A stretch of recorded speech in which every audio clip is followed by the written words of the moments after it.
In this video, you will learn about conditions and branching. Comparison operations compare some value or operand. Then, based on some condition, they produce a Boolean. Let's say we assign a value of a to 6. We can use the equality operator denoted with two equal signs to determine if two values are equal. In this case, if 7 is equal to 6. In this case, as 6 is not equal to 7, the result is false. If we performed an equality test for the value 6, the two values would be equal. As a result, we would get a true.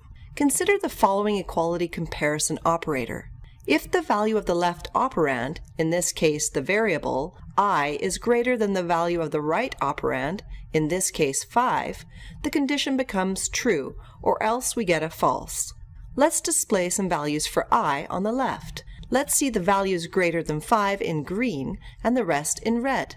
If we set I equal to 6, we see that 6 is larger than 5, and as a result, we get a true. We can also apply the same operations to floats. If we modify the operator as follows, if the left operand I is greater than or equal to the value of the right operand, in this case 5, then the condition becomes true. In this case, we include the value of 5 in the number line, and the color changes to green accordingly. If we set the value of I equal to 5, the operand will produce a true. If we set the value of I to 2, we would get a false because 2 is less than 5.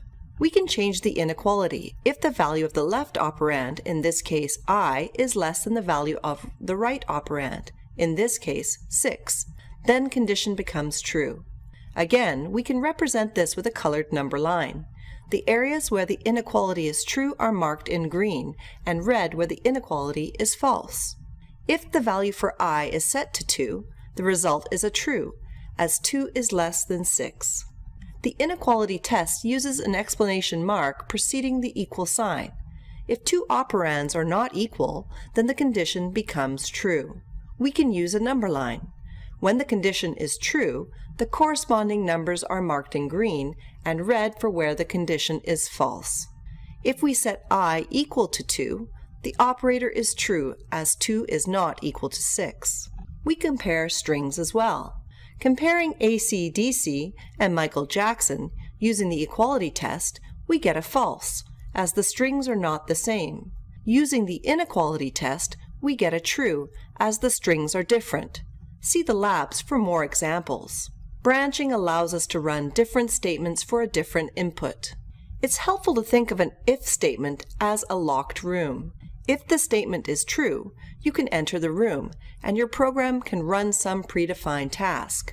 If the statement is false, your program will skip the task. For example, consider the blue rectangle representing an AC/DC concert. If the individual is 18 or older, they can enter the AC/DC concert. If they are under the age of 18, they cannot enter the concert.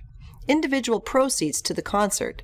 Their age is 17, therefore they are not granted access to the concert, and they must move on.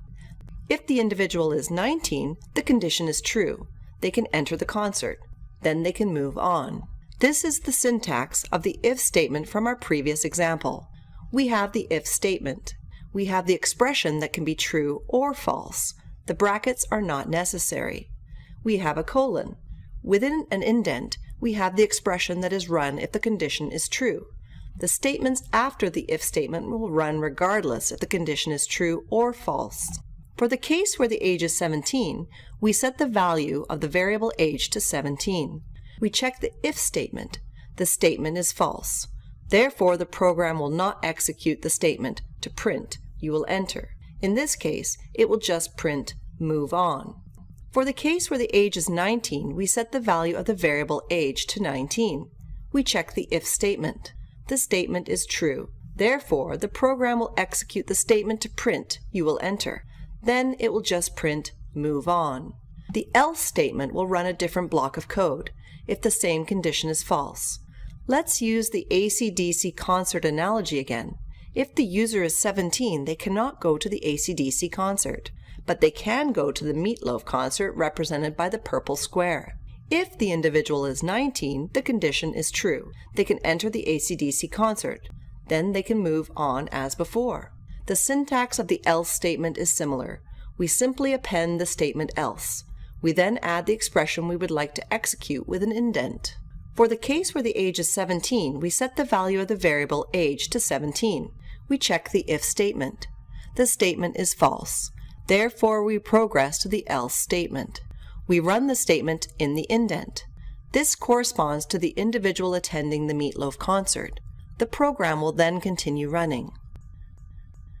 For the case where the age is 19, we set the value of the variable age to 19. We check the if statement. The statement is true. Therefore, the program will execute the statement to print "you will enter." The program skips the expressions in the else statement and continues to run the rest of the expressions.